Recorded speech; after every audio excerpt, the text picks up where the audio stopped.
Hey friends, it's Bridgie from Bougie Texas BBQ, and today we're gonna make some Texas style pulled pork nachos. Let's do it.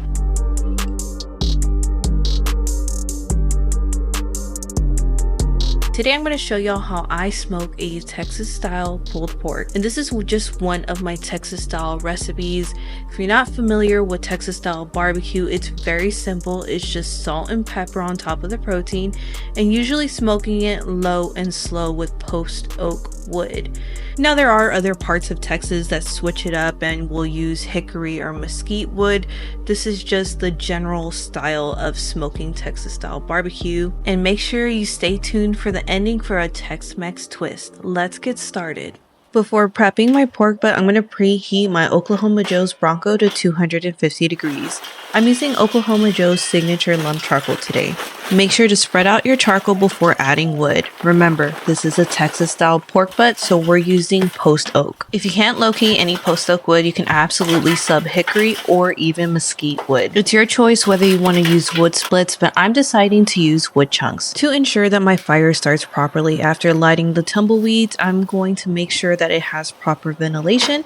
So I'm going to leave the door open, and then I'm going to open the top lid up for about 20 minutes before locking everything up. Now it's time to prep the pork butt. When it comes to Texas barbecue, it's very simple. Salt and pepper, and all the flavor comes from the wood. With that being said, you want to ensure that every single side of your pork butt is heavily seasoned and that your fire management is on point. And you don't really need to go out of your way and buy a brisket rub. Grab an empty seasoning bottle or even buy one online, add salt and pepper, and season your meat. At this point in time, my Bronco is almost up to temperature, so I'm going to let my meat sweat a little bit before throwing it on the pit. My Bronco is officially at 250 degrees, so it's time to throw my meat onto the smoker. I did want to add that I did add a water pan because right now it is super dry in Texas. The water pan is not only going to keep moisture within the Bronco, but it will protect the bottom of my pork. Don't forget to adjust your chimneys before closing the lid, and we're going to go low and slow at 250 degrees for about 5 hours before spritzing.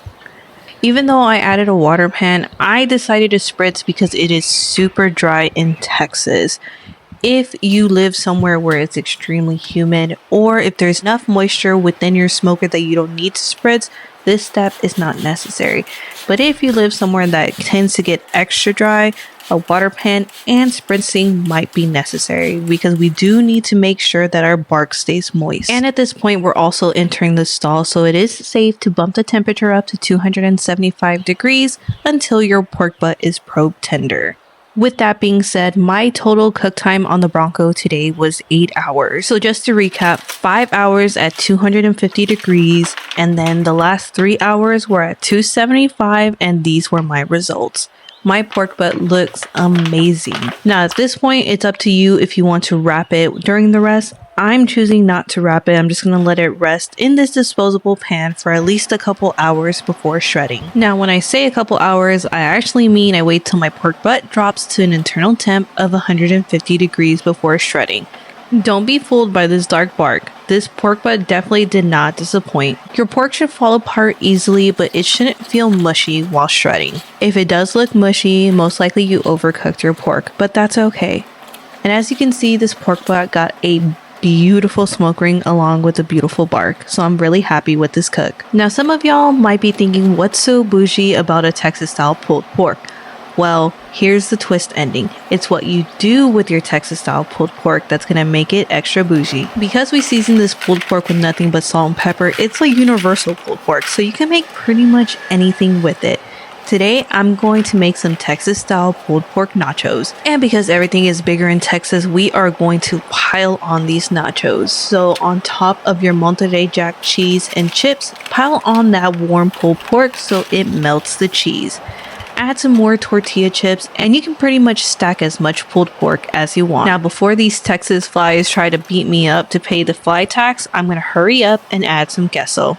And when I say add queso, I mean smother your nachos in queso and then proceed to the next step. You're going to want to add a good amount of pico de gallo. Last but not least, you're going to add some crema mexicana, which is just a fancy term for Mexican sour cream. And you're also going to want to garnish it with some cojita cheese because one, it tastes amazing, and two, it makes your dish look 100 times better. And that pretty much wraps up this recipe. Let me know down below if you'll smash or pass on these Texas style nachos. Till next time guys, enjoy.